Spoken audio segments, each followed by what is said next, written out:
and make sure they can hear us in the other room.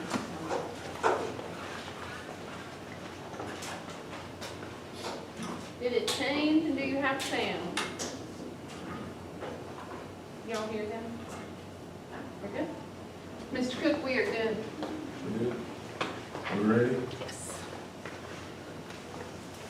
At this time, I want to call our regular monthly board meeting to order. Welcome everyone here tonight, thousands in attendance. Please join me for a moment of silence.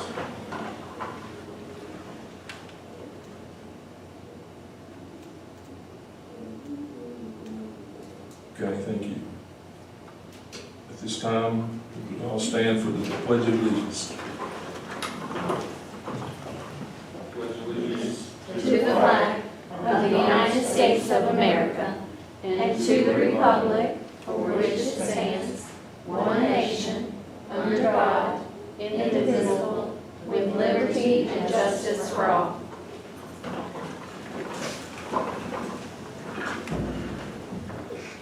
At this time, our superintendent, Dr. Gainey, will share some comments. Thank you, Mr. Cook. Just wanted to share a couple comments and things that are going on and have occurred in the last month. To begin with, on May 4, the Board of Education moved the graduation dates for all high schools for the class of 2020 to July 25. The times of the graduation ceremonies are as follows: Eastern Randolph High School, 9 o'clock, Randleman High School, 9 o'clock, Southwestern Randolph High School, 9 o'clock, and Trinity High School, 9 o'clock. Providence Grove High School, 10 o'clock, Randolph Early College High School, 10 o'clock, and Wheatmore High School, 10 o'clock. Also want to point out something that will be later talked about in an agenda item. 2 weeks ago, as a result of legislative action, the first student day for the 2020-2021 school year was changed to August 17, not August 24th as originally planned. Again, this was a decision due to legislative action, and tonight we'll be talking about a revised calendar for this upcoming school year. Also, on May 21, I want to note that all schools will have a pickup event from 7:30 a.m. until 6 o'clock p.m. for students to deliver their completed instructional packets. We've had 3 instructional packets sent home, and the students will be able to deliver those back to their school campuses. On June 4, we'll have another similar event, and it'll be a pickup event where students will come and from 7:30 a.m. to 6 o'clock p.m. again. That'll be the time frame. Students will be able to come to campus and bring any additional completed instructional packets, as well as Chromebooks, library books, textbooks, athletic team uniforms, or any other school property that they have in their possession at home. We need to get those items collected before the close of the school year. I also want to point out 2 other things that our staff is working on right now. One is, again, as a result of the legislative action from 2 weeks ago. We have staff members right now working on a summer learning program, and it's for reading and math for students currently in kindergarten through grade 4 who are not on track to meet the 2019-2020 year-end performance expectations. More information will be forthcoming at a board meeting in June, and our school system's plan for the summer learning program has to be submitted to the Department of Public Instruction no later than June 20. One other item of note, as a result of the legislative action from 2 weeks ago, staff members are currently working on a remote learning plan to be used during the 2020-2021 school year as needed. More information will be forthcoming at a board meeting in June.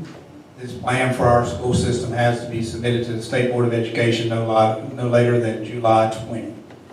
So I just want the board and the public to be aware of those 2 items that we're working on right now. And we will be on the remote learning plan. There will be some survey data used with that as well. So it actually has 13 components that we have to address for the State Board of Education. Staff has been working on that for several weeks now, and we will continue to work to refine a good plan to bring in to present to you. We also, again, will bring in the summer learning program plan as well to present to you. So, Mr. Chair, this concludes my comments. Thanks, Dr. Gainey. At this time, we need a Motion to approve the March 19th, 2020 and the April 6th, 2020 minutes. So moved. Okay, so I need to do a roll call vote, correct? That's correct. Okay.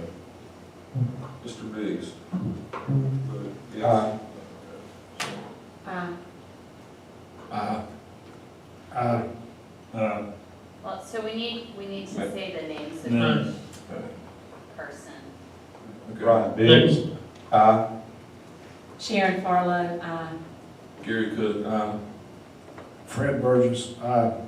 Tracy Bowles. Tom? Is Todd with us? He is there. He probably needs to unmute himself. I'm sorry. Todd, Mr. Cutler, can you unmute yourself?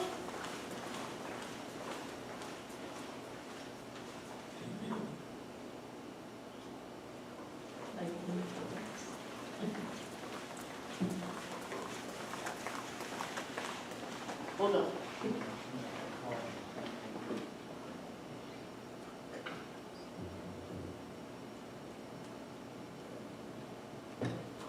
How the hell is this? We can hear you now. How about now? Yes. We got you. Go ahead. Okay, we're asking for you to state your name and how you vote. Todd Cutler, aye. Okay. The vote is 7-0 unanimous. Motion carries. And once again, we're going to, at this time normally we'd have public comments, but we're not. We don't have any of that, of course. So at this time, I need a motion to adopt the meeting agenda. So moved. Okay, so we'll do the same thing again. How do you vote? Brian Biggs. Aye. Sharon Farlow, aye. Gary Cook, aye. Fred Burgess. Aye. Tracy Bowles. Aye. Matthew Levis, aye. Todd? Can you hear us, Todd?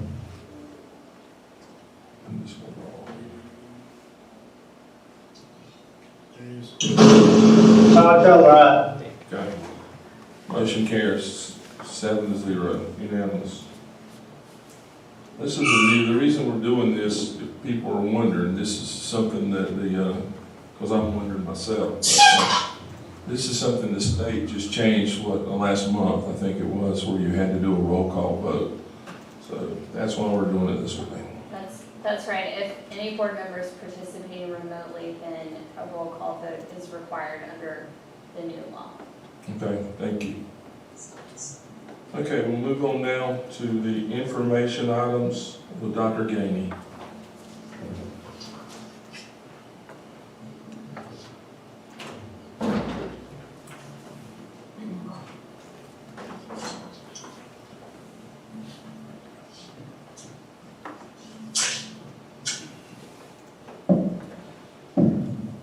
Okay, board members, to begin with, I have Regulation 7520R, COVID-19 leave procedure, and Exhibit 7520E1, COVID-19 leave request form that has been added to our board policy manual.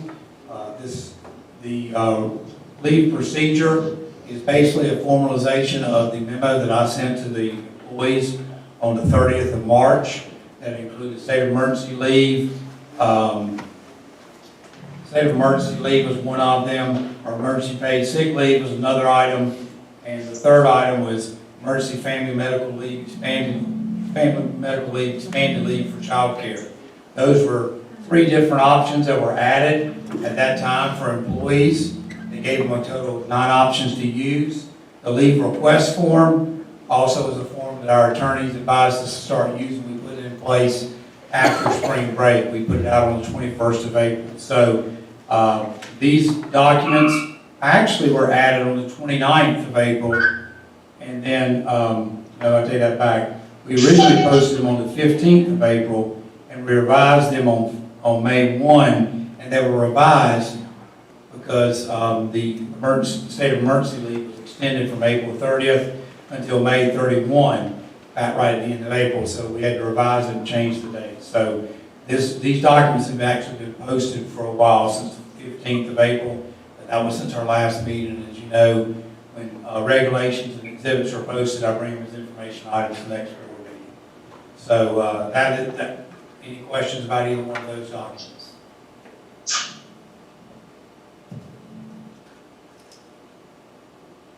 Okay, the next several items are real positive items. I want to present some gifts. The first gift on April 28th, Debbie Sharon notified me that Franklinville Elementary School received $200 from the First Book Organization, and they will be using that money to purchase additional books for the Media Center. And again, because that item is $5,000 or less per board policy, we're bringing it as an information item tonight. Okay, another gift that was presented on the 22nd of April to Franklinville Elementary School. Debbie Sharon actually notified me on the 22nd of April. An anonymous donor gave the school $100 in support of its student backpack program. Again, being $5,000 or less, it's being brought tonight as an information item.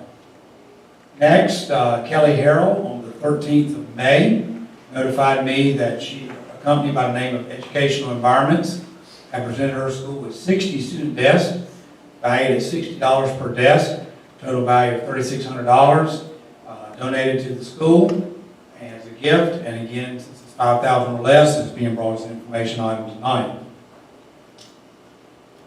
Last two gifts, first one on the 8th of April, Mr. Cook, member of Randolph County Board of Education, sent me a message regarding the donation of 50 masks. And I do want to point out 3 individuals were involved in making these masks.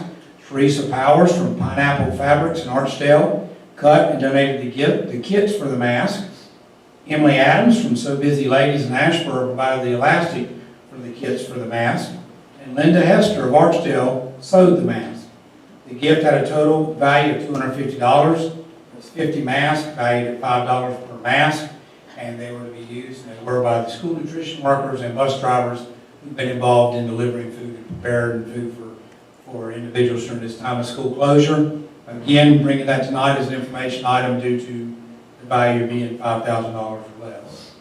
And then the final gift I'd like to present to you tonight is another gift involving masks. I want to thank Mr. Matthew Lambeth. Thank you, Mr. Cook, for your involvement in that previous gift. Mr. Matthew Lambeth, member of the Randolph County Board of Education, notified me on the 9th of April that he had received a donation of 300 masks from Baker Furniture in High Point. The masks were $5 per mask, so the total gift was $1,500. And again, these masks were used by members of the school nutrition department as well as bus drivers who've been involved in providing food for individuals during this time of school closure. Again, with this gift being $5,000 or less, we are bringing it as an information item tonight. So those are the information items I have to present tonight. I have Kat Berry coming in to present the next information item regarding a grant.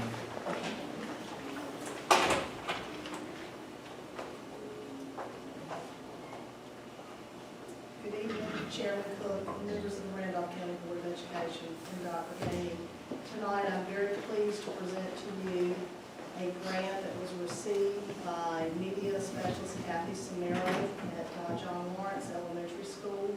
She pursued this grant to bring opportunities for some beginning coding for the students at John Lawrence Elementary School.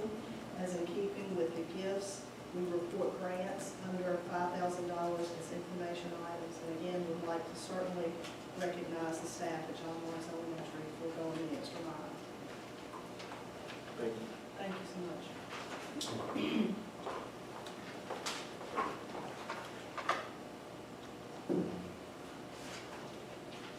At this time, I need a motion to approve the consent items.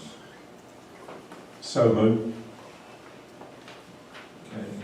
Motion, all those, have a second? Second. Okay. Brian Biggs, aye. Sharon Farlow, aye. Gary Cook, aye. Fred Burgess, aye. Tracy Bowles, aye. Matthew Lambert, aye. Todd Cutler, aye. There we go. Motion carries 7-0, unanimous. This time, Todd Cutler, aye. okay, good deal, thanks. Motion carries, it's unanimous.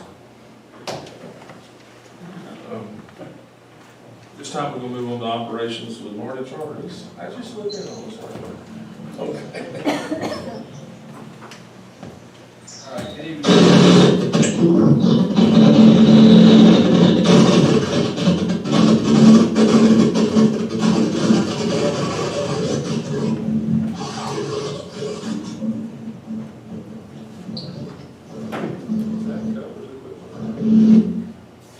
All right, good evening, board members. Tonight I bring to you a recommendation to approve the revised 2020-2021 school calendar. Due to language in COVID-19 Recovery Act, which was signed on May 4, this act impacts school calendar for the 2020-2021 school year. Each school district must have at least 190 days of instruction. That can be accomplished by 185 instructional days or 1,025 instructional hours. That includes 5 remote instruction days and 5 additional instructional days that can only be satisfied by distinct separate days and not hours. The first day for students must begin on Monday, August 17th, and then no later than on June the 11th, 2021. Remote instruction days cannot begin prior to August 24, 2020. The 5 required remote instruction days may be used as teacher work days. If a state of emergency is declared which closes schools for more than 5 days during the 2020-2021 school year, then additional remote instruction days may be used to satisfy the instructional hour requirement. In your packet tonight, I've got a copy of the approved calendar for 2020-2021 and also the recommended revised calendar for your review. I'll be happy to answer any questions at this time. Actually, on this calendar, I know Dr. Gainey and myself, there was a question earlier today. This calendar was just from the state. They required us to do this, and probably it's, I guess the state board had asked questions earlier on about changing the calendar, but this doesn't change anything on exams or anything. I mean, we'd have to go way back to have exams taken before Christmas. I mean, you probably have to start at the 1st of August. And this calendar thing, I know a lot of people always question that, but that's through the tourism, and that's a big deal. I mean, they're probably not even happy about this calendar being a week because, I mean, especially with everything going on, you're losing, things will just be hopefully cranking up. I'm sure they're not happy, but this is not Randolph County School doing this. This is the state, and we had to play with their rules, basically. That's and at the end of the school, I know you notice on the calendar, I know there was some questions asked Dr. Gainey. You will be getting out of school like a week earlier, so I just want to make that clear. It wouldn't be like June the 9th. It's what, June the 2nd or whatever? Last day for students will be June 2nd. June the 2nd, okay. So I want to clear that up too. But anyway, any more questions or comments on the calendar? Okay, if not, I need to. So, let me make sure I understand right. So first, if we have a remote learning day, so the first 5 days of those would be, or how's that going? You've got 5 remote learning days within the existing calendar of 100, well, in our case, 1,025 hours. So if you look, the first remote learning day, which is gray, is on Monday, October the 12th. That was previously a work day, so we switched that out and made it a remote learning day. So those 5 are placed, throughout the calendar. If we're out of school for another closure for COVID-19, or if we have an inclement weather where the state of emergency is declared more than 5 days, we can utilize remote learning days for day 6 on until we're back in school. So we can use, for inclement weather, we can use remote learning days? If we're out more than 5 days. 5 days in a row, 5 days? 5 days in a row. Okay. So on day 6, like if you're out for a week and a half, 2 weeks, All right. then on day 6 through whatever, we can use remote learning days. Okay. Instead of kids being out of school and missing instruction. Okay.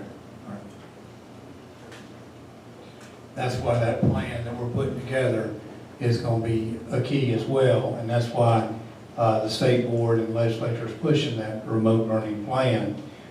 They understand that we went home on the 13th of March, and on the 16th we were using remote learning overnight, and I think school systems across North Carolina have done a remarkable job compared to what happened. But we are working very hard now to get ready in case we need to use it again. But it very well could come into play again next year somewhere, that remote learning plan. And if you think about just how quick that happened and how they basically was thrown in your lap, the school system did a really great job. I mean, they pulled it together and staff came together and parents and all. They did a great job. I mean, I was listening to a podcast before I came in here with State Board Chair Eric Davis, and you know, one of the things he was making a mention of is everything that's been done sends a direct message to kids how much when teachers have done what they've done, provided packets to kids, and child nutrition workers have been providing food. Every time they hand somebody food, they're just continuing to display, we care about you, we love you, you're very important to us. That's a strong message, and that's what, to me, has happened since Saturday on March 14. Teachers all over the state of North Carolina have rallied behind this, rallied behind kids, and many other staff members throughout the schools in North Carolina. you really haven't heard any complaints, have you? I mean, basically on how they've done the job and all, it's pretty strong. Well, and the conversations I've had with parents have been very, you know, there's no question. We're all worried. There's no question we're worried about the future with how to catch kids up. But parents have been, what our parents are, just very supportive of our school system, and let's move forward, do the best we can with kids. And I had a great conversation today with a parent from Trinity High School. It was just what can we do to take care of my kid moving forward, and you gotta respect that and appreciate that. And real quickly, you know, I've heard a few school systems, how they're handling their graduations, just kind of jumping back. But I'm glad that we did the survey. I'm glad we listened, and we're trying our best to give them the graduation that they want. I mean, I think that was handled correctly too, because I mean, a lot of this quick, we're going to do a drive-through, then we're going to come back later for a ceremony. I mean, I'm glad we tried to do it right to start with. Well, what I take away from that whole thing is we have a bunch of leaders in the senior class who had opportunity to speak, and they stepped up and spoke. And that's what I'll remember is much about the class of 2020 is they were given an opportunity to step up and speak, and they sure did in 3 days. That was a pretty good response rate, and they were pretty emphatic about what they wanted. So It's like 80%, 81%. 71 plus percent responded, 82 plus percent said wait. So that's kind of where I draw the line. The kids had a chance to speak, and they did. So I'm proud of them. Hey, we were smart enough to listen. It's not bad, is it? Okay, so we need a motion to approve the revised 2020-2021 school calendar for the 30 traditional schools. The motion. So moved. Have a second. Second. Okay, now we need to vote. Brian Biggs, aye. Sharon Farlow, aye. Gary Cook, aye. Fred Burgess, aye. Tracy Bowles, aye. Matthew Lamb, aye. All right, we got it. Motion carries unanimous, 7-0. Thank you. One quick thing, board members, that I want to make you aware of. At the June 1st board meeting, I'll be bringing you the Randolph Early College High School calendar. They are also impacted by parts of the legislation. The start date is not impacted with their calendar because they were actually starting before that. But the 5 extra instructional days and the 5 remote learning days are part of their calendar. And so we finally got some clarification sort of last minute on that. So I'll be bringing to you June 1, the early college calendar for 2020-2021. Okay, thanks, Marty. Thanks, Marty. Mr. Cook, before we go to closed session, can I just want to share something I forgot to give the board at the beginning, and Beverly, if we can get it to Mr. Cutler and Mr. Lameth, between the two of us, your schedule of events for the rest of the school year. We do have the new dates on Teacher of the Year, Blue Recognition, and Retirement Dinner. So I'll pass that around. Retirement Dinner is October 13. Teacher of the Year Banquet is September 1. and employee recognition is August 17. Don't really know where we can take that August 17 event to now. That is the first day of school. It doesn't start till 4:30, so I worry if we keep moving it around. There's been some questions about moving that, but I don't know where we'd move it unless that's the night of our board meeting.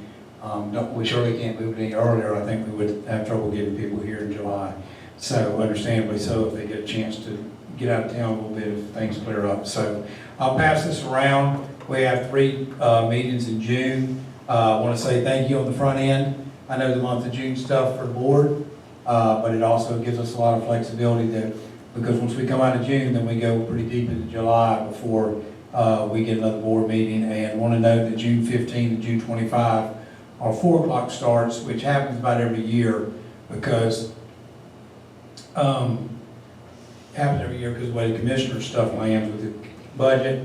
And June 25 looks a little bit early, but you may recall last year we put it on that Thursday night because the 4th of July week starts those last few days of June. So figure that might be a conflict there.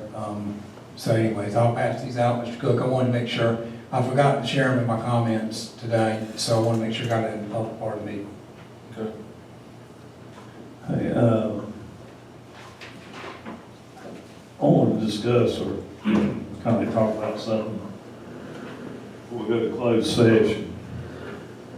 I mean, I know the school system has been through a lot with this COVID-19, and we still will be going through a lot.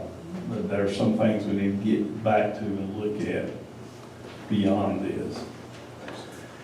And everyone here knows it's one of my great concerns because it's an area I live with, and I'm talking about Yard Ridge Middle High School.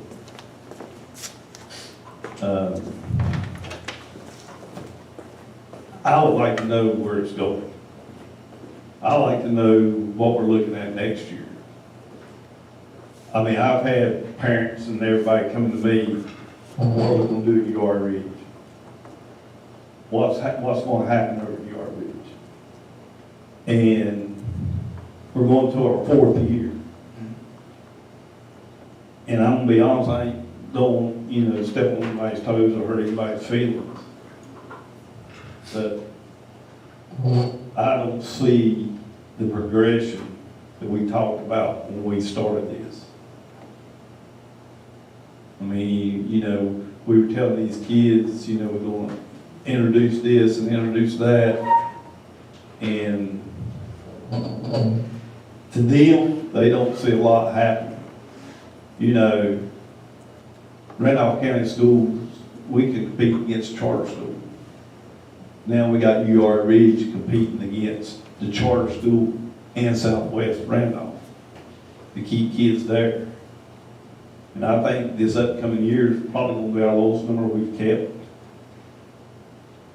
And the thing is, we're trying to get our scores up over there, but we're losing good kids from that school to Southwest. And, and that's why everybody tells me that they don't see nothing being offered them to keep them at UR Ridge. I mean, you look at their CTE program. Yes, I know we can't add everything over there. All the other schools have got. I mean, you got band, you got art, and chorus. That's in every traditional high school. Then they introduced the drawing class this year. It was for half the school year. Next year it's going to be all year long. Then they got the business thing. They got their ag program, which that used to be a bright side of kids. But to be honest with you, now kids don't even want to be in it. So there's nothing to keep those kids there, to intrigue them to stay there.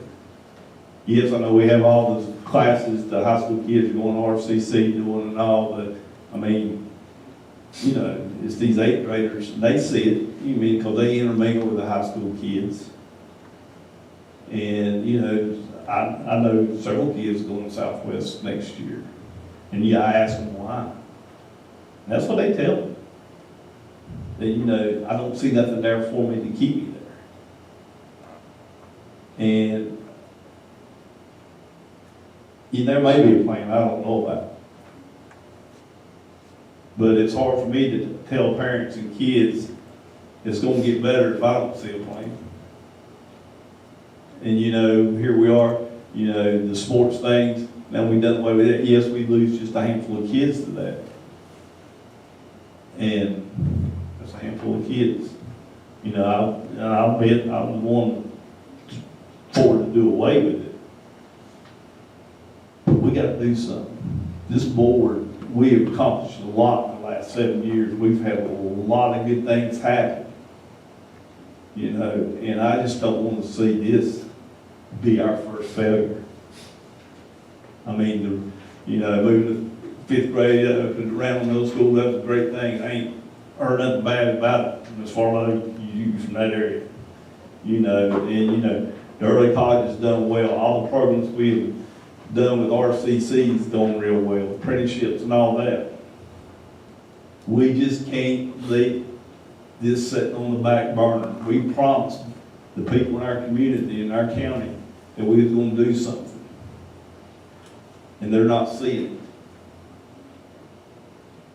it. And when people ask me questions, I won't be able to give them some kind of answer. You know, I just can't say we're working on it. We're 4 years down the road. Well, I can give you some feedback on that, because this weekend I was actually doing some work on URI. I'll be more than happy to prepare a presentation, because on that, where we are with staff, there are many activities that went on this year that have never been there, between exposure days to the ag careers, business careers, just a litany of things. There's 4 or 5 major things that are being planned next year. Next year, the projected enrollment is 533. There's 489 students there now. The rising senior class, the last time I looked was the junior class. It is 53 kids, 48 of which went to URI Middle, so they've stayed. I think it's 60 in 9th grade, 56, 57 in 10th grade, and then 53 as a junior. What I've gathered from the early college, one of my first years here, the early college had a real drop-off, had a senior class of about 62 kids. There was a little bit of a lull there on one of those groups. You know, we're continuing to add. This coming year, there's a plan to split the middle and high school teachers, where they will, and we did that with some extra resources starting for 2021, to have teachers teach in high school or middle, but not the both that's been going on. We are continuing to expand. Just the number that leaves me right now on how many seats that were used in CCP. One of the challenges continues to be, and it's one of the challenges that Nancy has talked with the principal there about, as well, is the idea of we've got to find a way to institute, when you're in the public service school, and I had a conversation with him last week when I was out there, Nancy was with me, about that's probably the biggest thing that's still missing out there, is that what does it mean to be in the public service school versus the leadership communication or technology design school? There's still work to do. We will add the 12th grade next year.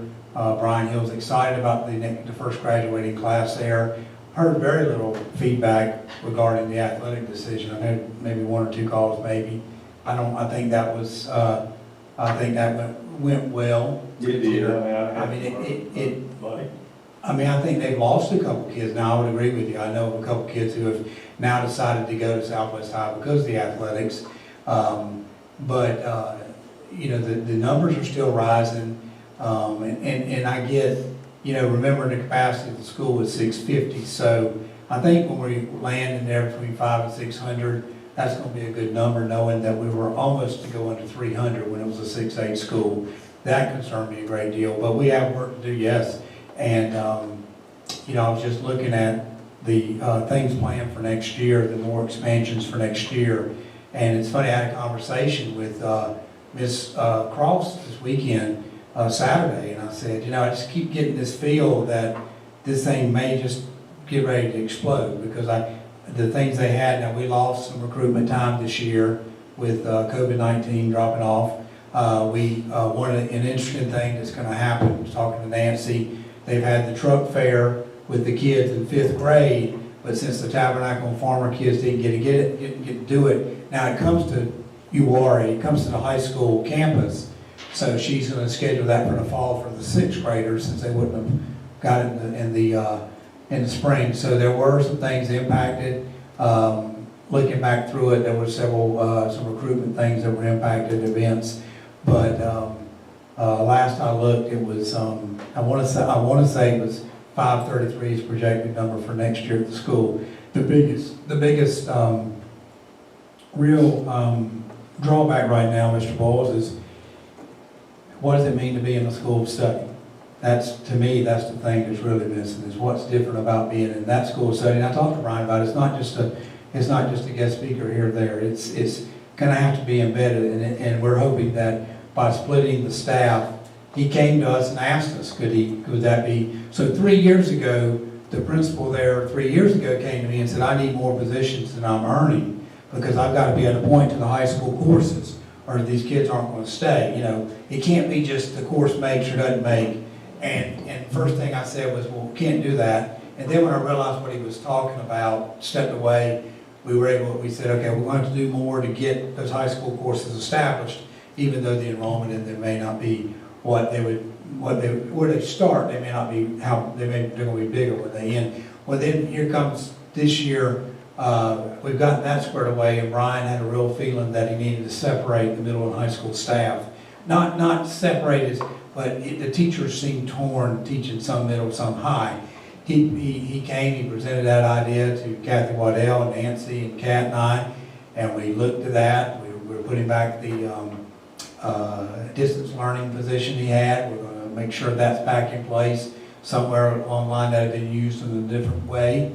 So we're trying to continue to put resources there. We just built a chemistry lab because we had to establish high school chemistry with the juniors there now.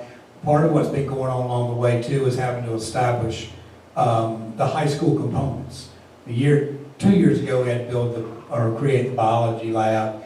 We've had to increase our media center collection to include the high school level books, and same thing with our high school English classes. So, you know, things are moving forward in those areas. I still think the one downfall is that piece about, I mean, not the only, I'm just saying the big one that stands out to me, and I can't get my head wrapped around, is what's different if Stephen Gainey's in public service or Stephen Gainey's in leadership communication school, the school of study. What's different? And that's the piece. You know, we started out with 4 big tenets. We started out by having 1 grade level per year at high school level, so we're going to finish that this year. We said we'll have 3 schools of study. Well, we have them, but there's the one that's kind of one-to-one technology. That's been there since day one. And then the after-school activity bus was one of the big things to go to Southwest Athletics. Well, that piece is now falling off after this year. So of the 4 big tenets that the first time I presented that idea to when we were going after the funding, there were 4 big things you pushed out, and that was one of the big 4, or those were the big 4. And the other piece was the school choice option that only the early college offers. So we have work to do, no question. And I hope we can hang in there a little bit longer with it and see it develop. Some of the stories I have about the early college, and I wasn't here in those days, was that the early college continued to develop as time went forward, but that certainly can't be an excuse. I'm not going to use an excuse. We'll continue to work at it. I would agree the 5th grade academy rental went very smooth after the initial piece of putting the 5th graders on that campus with 6th and 8th grade, 6th through 8th graders. But I think our biggest issue of all of them is trying to identify those schools of study better and secure them better than they are. But I'd be more than happy to share, because I mean, like I said, I was looking at something the other day about plans for next year, and I was really kind of taken back by some of the things that were headed that way. So I do know, I anticipate the, you know, I think something, I can't remember what big event got canceled because of the school closure. It might have been, maybe they had a prom, I can't remember. But I just was in there the other day and Brian had a big sign for the class of 2021. And I think, I want to say it said inaugural graduating class, I think. But I think that will be a big thing promoted this year as well. I know it will. Brian was talking to me back in the fall about where he wanted to have graduation.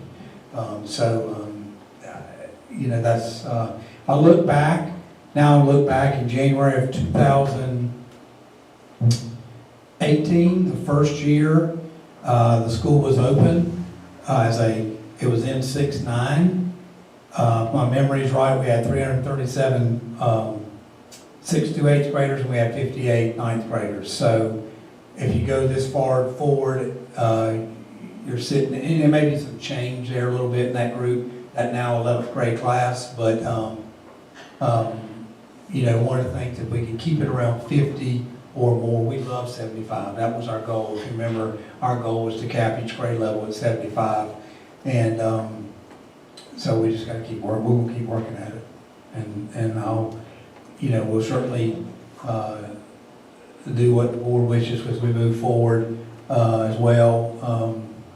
But there are some exciting things that are coming as well. But the drone program, I know that's probably has a lot for guys, but I know a lot of the schools have a program, and it may be through the early college, and I'm not sure. What about like the early childhood and stuff like that, where a lot of the girls, something to draw girls, they would go to other schools, high school, like, or I'd have to look at what are that's an easy program to bring in, I would think. Well, one area that they're also booming at is the art program. They're struggling there with finding enough seats for art, visual art. And so, you know, Brian's working through that. He came up with an idea and a plan to make that work in connection with the yearbook plan. So it's not perfect by any means, and I understand that piece of it as well. I guess the pleasing thing has been the numbers continue to grow. We're using that campus more than we were in May of 17 when we were about 300. I was really worried when we got almost. I think the last time I looked at the enrollment in May of 2017, it was 339 kids, and the capacity of the school was 650. So we'll keep working at it. But you know, I've got plenty of information I can share with you about what's going on. Is that something you think we may ought to bring back, maybe, or could we, like next month, and maybe have it on information where we can talk about it, where people might be watching, thinking about that school? What do you think, Tracy? I mean, it will be. I mean, my biggest worry is, you know, I don't want to get lax and that school becomes stagnant. Mm-hmm. And, you know, because, you know, I have a lot of interaction with a lot of kids over there. And, you know, it's limited, like I say, on the CT type classes. And, you know, there's some kids getting classes they didn't even dream about being in. They just get, which I know happens in every high school. I mean, that's just a scheduling thing. And you know, I just want us to get where we said we was going to get. I know it takes time, but you got to.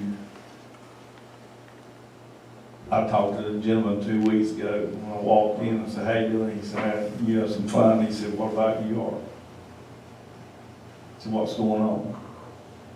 And you know, that's. If we could, I'd like to hear those plans. I mean, just so, and I think it would be great. I mean, it would be. I mean, you give us some ideas, and you know, when you know you get approached with somebody. I mean, probably me and Matthew and Todd, we get probably hit by more people than the rest of you do, because that's where we live in that area. And you know, I just, you know, it's a school choice. Kids get to choose where they want to go. And if we just don't offer something, they going to head to Southwest, because kids want that hands-on. I mean, you know, that was when I went to school. You know, I had my traditional classes I had to take. It was those other classes, your ag classes, your mechanic classes, your aerospace classes, that's what made your day, you know. I don't know many kids who were just thrilled about going to English class every day, but, you know, so, you know, that's what I'm looking for. That's what I'm gonna be able to get people answered on, hey, this is where we're moving a step forward, and, you know, I mean, last year with the drone class, you know, that was a middle or beginning this year, that was thrown in, and, you know, hey, this is what's gonna happen. And it was only for what, one semester, correct? I don't remember, I can't remember. All the schools did It the was first drone, time. it was drone technology one, I can't remember. Yeah, so, you know, it wasn't, you know, it was just one semester the kids could get in there, but then it wasn't again, you know, it wasn't an all year long class, or after you finished this semester, when you started your second semester, you didn't get to go into it. It's a fire program in all the schools, not just URA, right? That was headed to all schools, and I remember, yes. Yeah. Well, and the other piece, Mr. Bulls, that's a challenge, and just be quite frankly with you, as high school principal, I wasn't happy, we didn't have all mechanics at my high school where I was principal. But the school was not built for that, and Right. the problem we're struggling with a little bit at URA is just like building or creating the chemistry lab and the biology labs for a middle school. It's the facilities. I mean, like the ag program, you know, three years ago, it was big, going strong. But, you know, out there now, they don't have a barn, they don't have animals, they have a few chickens. I mean, chickens only gonna keep you occupied for so long. But, you know, and they don't have that, you make your ag program grow like it has in the other high schools. And I know that's a challenge. I mean, it's a financial challenge, and it's a teacher challenge and everything. But, I just want to get a grasp. I want to see it succeed. I mean, you know, I've had ties to that school since my daughter went there, and I've been, you know, she graduated, and I still have ties to that school. And I'm involved with people there, and I've grown up with these kids and their parents and stuff, and so they want to see it succeed. They just got questions, and I think, you know, like you say, send us information next board meeting or the following, then I we think can that's a see. good idea, let's do it, try for next, hopefully, then, Yeah, we'll get it on the. Because I think the more people know, the more they get involved, the more it's going to succeed. And like I said, I know with the coronavirus, you know, that's been in our forefront for the last 2.5 months. And I was worried about teaching kids, remotely feeding kids and all that. But, hate to say it, the coronavirus is here to stay. And we got to move on. We can't drop everything else and worry about one thing. Well, what's interesting about URA Ridge, that project, is one of the concerns too, Mr. Bulls, was there was a time when we were having to put more resources in URA Middle than it qualified for, because to make electives and everything work. And now, it's interesting, as the numbers are catching up in UR Ridge, to get us to that point, we're having to put extra stuff in to be able to establish those high school courses. And quite frankly, that was a good lesson learned by me when, or taught to me by Mr. Roche when he came to see me about that. I was like, well, you know, Anthony, we've got to do by student numbers. But then he was telling me some of the feedback he was getting from, well, how can you tell me it's going to be a high school? I don't see that course scheduled. You know, and but now we're at another stage, as Brian has watched. And what was interesting the other day when I was out there with Ms. Bullington, the lead teacher, and Ms. Pop, the assistant principal, and Mr. Hill was in his office, but Ms. Cross was there. And I wanted to hear the three of them talk. And I could feel this excitement because of what was getting ready to happen with the scheduling moving forward. And I felt that was coming off the staff as well. So we'll see what difference that makes. But it's going to be a good thing to separate the teaching Yes. staff. I mean, what I've heard from teaching staff, it was a challenge for them to be down here teaching an 8th grader, and have to go to the next class and teach a 10th grader or 11th grader. And that was a challenge. I mean, Well, just the other week, or just the other day, I heard somebody had been told they were going to teach one level and not the other. And I thought, well, we hadn't heard that since we made this conversion, because they've all been doing all of each. So I think that's gonna help a little bit too, but we still we still have, if we only work on one thing out there, and there's many things to work on, just like at all the schools, but if there was one thing, the number one thing to work on is how can we establish, if I'm in public service, what's different about my school day than someone else's, and we're gonna have to keep that intertwined somehow.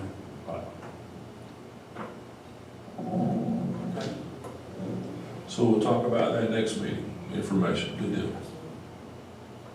Okay, so, need a motion to go into closed session. I, Brian Biggs, move that the Randolph County Board of Education enter into closed session pursuant to the North Carolina General Statute to preserve the attorney-client privilege to discuss confidential personnel matters protected by the North Carolina General Statute 115C-319. So you have the motion, so have a second. Second. All those in favor? Have to do the Roll same? call. Roll call, okay, same thing. Brian Biggs, aye. Sharon Farlow, aye. Harry Cook, aye. Fred Burgess, aye. Trace Bold, aye. Matthew, Thomas. Matthew Lenz, aye. Todd Cutler, aye. All right, motion carries 7-0. We're in closed session. Doing my school board meeting. Doing my school board meeting.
Yes.